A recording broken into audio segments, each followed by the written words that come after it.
என்னோட மாமியார் சொல்லி கொடுத்த சிக்கன் கிரேவி எப்படி செய்யலான்னு பார்க்கலாமா?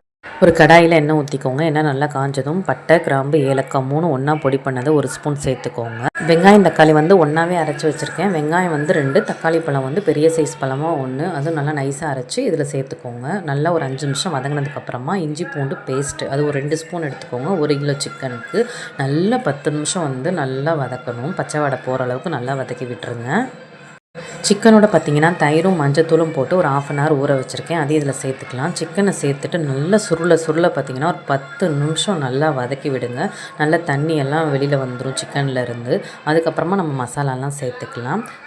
சிக்கன் மசாலா பார்த்திங்கன்னா ஒரு 2 ஸ்பூன் சேர்த்துக்கோங்க. தனி மிளகாத்தூள் உங்கள் காரத்துக்கு தகுந்த மாதிரி சேர்த்துக்கோங்க. கொஞ்சமாக மிளகுத்தூள் சேர்த்துட்டு நல்லா வதக்கி விட்டுருங்க. 2 பச்சை மிளகாய் சேர்த்துருக்கேன். உங்களுக்கு வேணுன்னா சேர்த்துக்கலாம், தேவையில்லைன்னா விட்டுறலாம். நல்லா அதையும் கலக்கி விட்டுட்டு தேவையான அளவு தண்ணி ஊற்றிக்கோங்க. உங்களுக்கு எந்த அளவுக்கு கிரேவி வேணுமோ அந்த அளவுக்கு தண்ணி ஊற்றி ஒரு 1/4 மணி நேரம் வேக வச்சிங்கன்னா சிக்கன் சூப்பராக வெந்து வந்துடும். கடைசியாக மல்லித்தலை தூவி இறக்கிக்கலாம். இதை சாதத்துக்கூடயும் சாப்பிடலாம். நாங்கள் இட்லியோடு தான் இன்றைக்கி சாப்பிட்ருக்கோம். இந்த வீடியோ பிடிச்சிருந்தால் சப்ஸ்கிரைப் பண்ணுங்கள். தேங்க்யூ.